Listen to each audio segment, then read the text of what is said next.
Welcome back, amazing parents. Today I'm just dropping in real quickly to share a little bit more about the topic we started yesterday, which is how to empower your kids rather than overpower them. And yesterday we talked about a situation where we don't want to take away our child's no, and how to basically guide them in the way they should go, the path of life, rather than pointing out where they're wrong and teaching them that saying no is wrong. Because when a child starts saying that when they're about 2 years old, it's because they're going through a developmental stage and they're learning that they're a separate being, that they have the ability to have a separate opinion and to say no. So anyway, watch that video if you missed it. Today I want to add a little bit more to that. I'm going to add a little bit each day on this topic of how to empower your child rather than overpower them, because we all want the same thing. We want our kids to grow up with the skills they need to be happy, productive, independent adults, and your child actually wants that too. It's amazing to me how kids respond when we empower them. You see, when we overpower them, they're going to fight back. Everybody is going to resist being controlled, being held back, being restricted. And so it causes rebellion when you push against your child. It's human nature to push back. And so we want to come alongside our kids, link arms with them, let them know that we're on their side, that we're not against them, that we're for them. Just like God is for us, He's not against us. The things He tells us to do, His parameters, His rules, are for our benefit and for our good because He loves us. So we need to look at, we need to look at God's rules that way. So many people look at God's laws through this mindset of, oh, if I'm not good, God will punish me. And if I'm good, God will bless me. That's Old Covenant.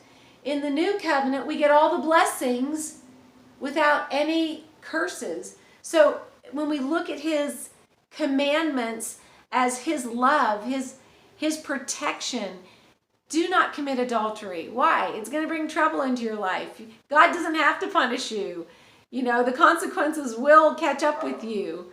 Don't bear false witness. Don't lie. Don't cheat. Don't steal.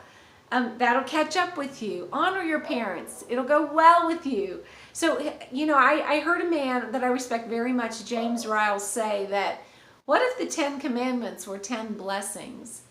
And God was saying, you shall not lie. You shall not commit adultery because you're His. And really in the New Covenant, that's the way it is. We have the Holy Spirit inside of us leading us in the path of life.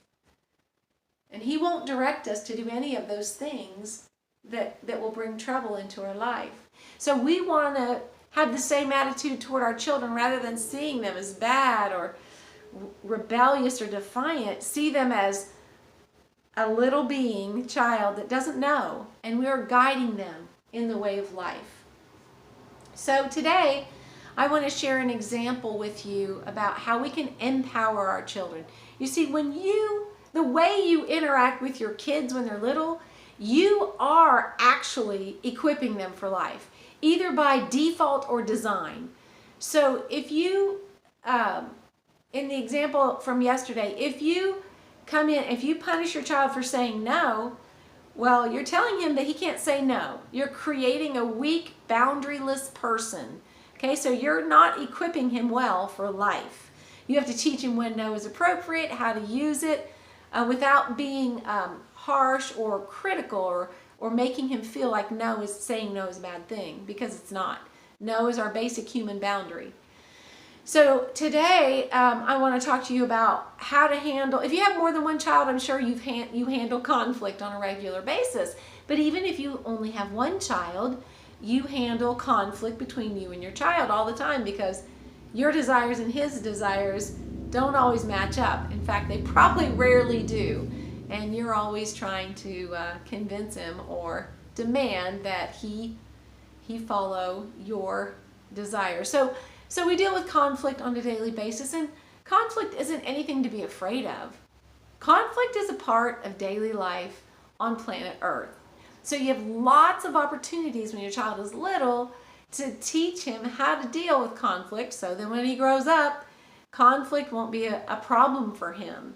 In fact, I heard it said years ago that life is a series of problems, and whoever can solve the problems or overcome the conflicts quicker, gets further along in life, and that's a good way to look at it. So we'll talk about problem solving tomorrow, but today I want to talk about conflict resolution. So, God prepared me for this calling of mine long before I ever knew what he was doing. And one of the experiences that I had that I didn't know was going to feed into what I'm doing now as my life's calling and purpose was that I worked in a preschool for about a year. And this was about 30 years ago. And in the preschool it was run by a wonderful woman, and she wasn't a Christian, but she understood how to teach and train kids in a positive way, how to interact with them in a way that equipped them for life. And one of the fascinating things I learned at this school was how to teach kids to resolve their own conflicts. And I mean, that's huge. If you have 2 preschoolers or 2 even elementary age kids, I mean, conflict can be a constant thing. 2 teenagers in your household, it can be a constant thing if you are continually being the policeman. And it will become, the kids will get into a habit of depending on you to jump in and resolve their conflict. And so they become less and less inclined to avoid conflict or to resolve it on their own. And so the conflict escalates. Conflicts become more and more frequent when you, the parent, are constantly jumping in and being the solution. So when you can train your kids to resolve their own conflict, not only are you equipping them for life, you're creating a much more peaceful existence for yourself as well.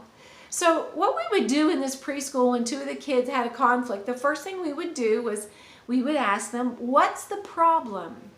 So a conflict always results from 2 people wanting opposing or differing things that conflict, right? So my desires conflict with someone else's desires, so we have conflict. So we would ask the kids, what's the problem? And usually it would be they both wanted the same toy or book or something at the same time, right? Well, I had it first. No, I had it first. He's had it so long, it's time. I want a turn, things like that. So we would say, what's the problem? And so that right away, you're getting the kids off of the other person being the problem and looking at what the actual conflict is. Oh, the conflict is you want the same book that I want. And so that's the problem. So we taught them right off the bat to identify the problem. Now that we know the problem, we can brainstorm solutions, right? So as long as you're looking at the other person as a problem, then you got to eliminate that person or silence their desire in order for you to resolve the conflict. But when you can see the problem as something that's outside of the other person, then we can deal with it. So we would teach these kids to identify the problem, then brainstorm solutions. So, and of course we would guide them through that. Oh, well, okay, you want to turn and you grabbed it. Well, when we want to turn, we don't grab, we ask for a turn. So why don't you ask child number 2 that grabbed, ask number 1 for a turn. Of course they will, and of course child number 1 says, no, you can't have a turn. So then we're going to teach further, how do we cooperate and engage? So and that child knows, even though he's not thinking about it at the time, that you're not going to be playing with that book or reading that book or playing with that toy for eternity. There's going to be a time when you're going to be done with it. So we would ask the child that owned the book, well, when are you going to be done with it? How much longer do you need to finish playing with this? And so you're honoring their desire. I mean, desire is not bad. But we're also teaching them how to share as well. So when are you going to be done with that? The little kids we were working with didn't have a concept of time, so we would make suggestions and help them. And this is just an example. The conflict could be anything. And so we would help them brainstorm solutions.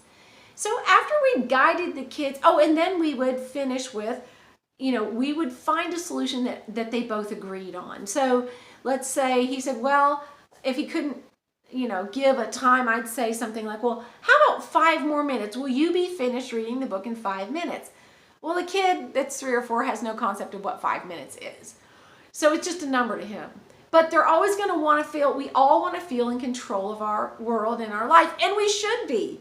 That's a healthy thing, to be in control of your life. So we don't want to take away control. But we just help them. So, no, I want 6 minutes, if he knows 6 is more, or 10 minutes. And the other kid would go, okay, is 10 minutes good with you? And maybe there would be a back and forth. No. Well, how about 7 minutes? And all the time, these kids really don't know more than, less than. But it's that process of having their desires honored and recognized, and their personhood recognized as valuable. So their needs and wants are important. They're important to them.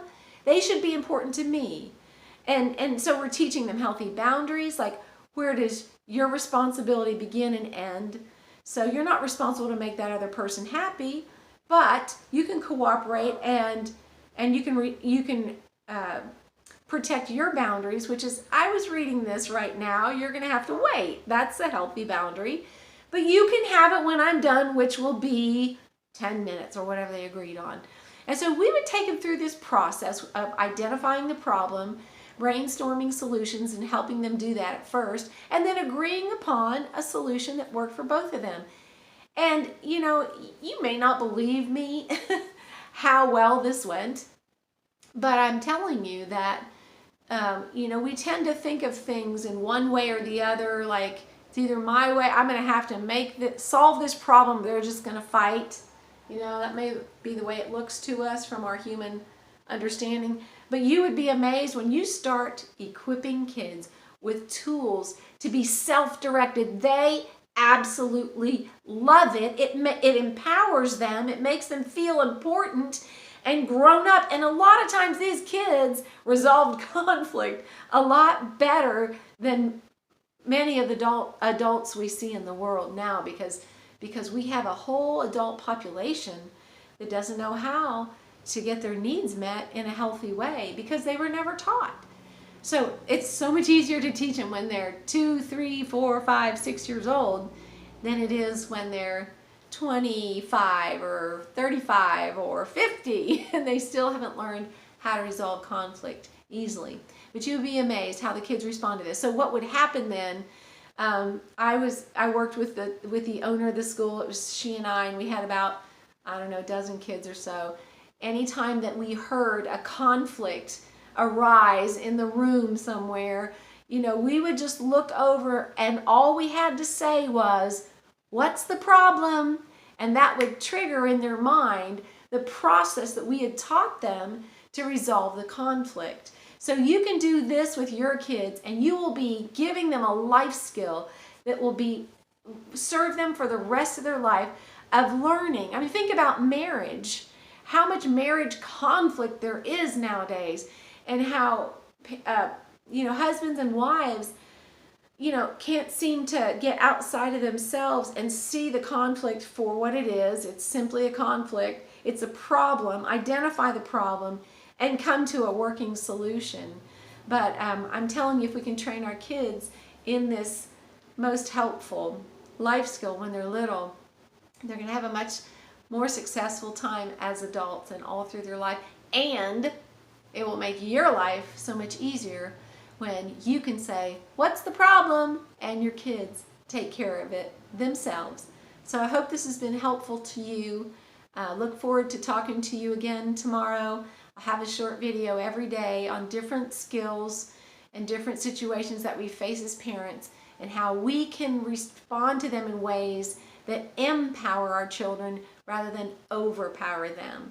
So thanks for watching. I'll see you next time.